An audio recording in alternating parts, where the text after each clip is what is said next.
दारुल देवबंद में शेखुल हदीस थे हजरत मौलाना हुसैन अहमद मदनी रहमतुल्लाह अलैह। अंग्रेज उनसे डरता था बहुत ज्यादा, पूरे मुल्क में जाकर अंग्रेजों को ललकार, डरते नहीं थे, शेर की तरह दहाड़ते थे।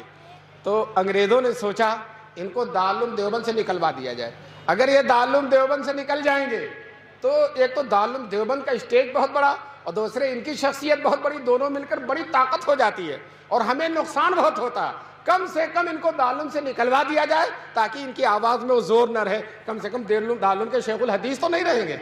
लेकिन चूंकि दारुल देवबंद अंग्रेजों से एक पैसा नहीं लेता था तो अंग्रेज उस पर कोई आर्डर भी नहीं दे सकता था।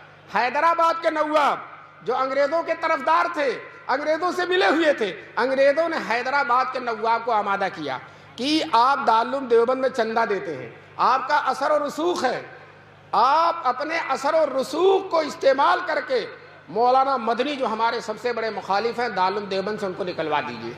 यह हैदराबाद के नवाब से अंग्रेजों ने कहा। नवाब ने न आओ देखा न तो इतना लंबा खत लिखा और दारुल देवबंद के मोहतमीम हकीमुल इस्लाम कारी तैयब साहब रहमतुल्लाह अलैह थे।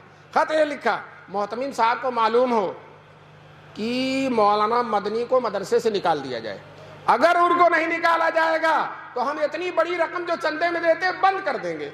हजरत कारी तैयब साहब को इन बूढ़ों ने देखा होगा, हकीमुल इस्लाम थे, बड़ी ही लताफत की बातें उनकी ज़बान से निकलती थी। चुनांचे हजरत ने जवाब दिया, अंग्रेज़ों को मालूम हो, नवाब हैदराबाद को मालूम हो कि मौलाना मदनी का मदरसे में रहना अंग्रेज़ों के लिए बहुत मुफीद है। क्यों? हम उनको हफ्ते में 6 दिन छुट्टी नहीं देते, बुखारी और तिरमिज़ी पढ़वाते हैं, जुमे के 1 दिन छुट्टी के मिलते हैं, मुल्क में कहीं जाकर अंग्रेज़ों को ललकारते हैं।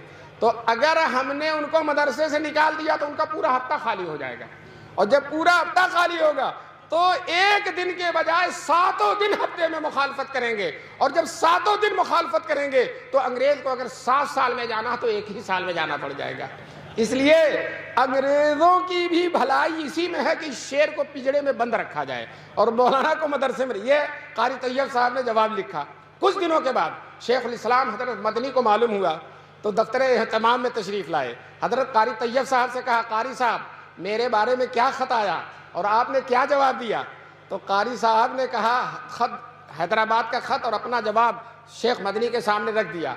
हजरत मदनी ने संजीदगी से वक़ार और तमकनत से मुताला करके कहा, मोहतमीम साहब दूसरा खत लिखिए और ये लिखिए कि नवाब साहब आपने धमकी दी है कि आइंदा चंदा बंद कर देंगे। हम आपसे कहते हैं कि अब तक साल से जितना चंदा दिया आपने, सारे चंदे की फहरिस्त भेज दीजिए, आपकी सारी रकम वापस कर दी जाएगी। आइंदा देना तो दूर की बात है, आपकी सारी रकम वापस कर दी जाएगी।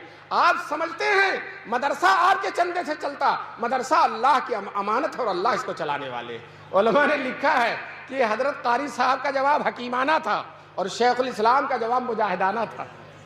मैंने ये वाक़या एक जगह सुनाया, वहाँ मौलाना अफजाल साहब जौहर कासमी जो इसी अतराफ के रहने वाले थे, जी वो मुझसे मोहब्बत फरमाते थे, वो खड़े हो गए मेरी तकरीर के बाद और कहा मौलाना ने, वो मौजूद थे, कहा मौलाना ने जो वाक़या सुनाया वो हमारे ही ज़माने में पेश आया था, जब वहाँ हम पढ़ते थे उसी ज़माने में पेश आया था।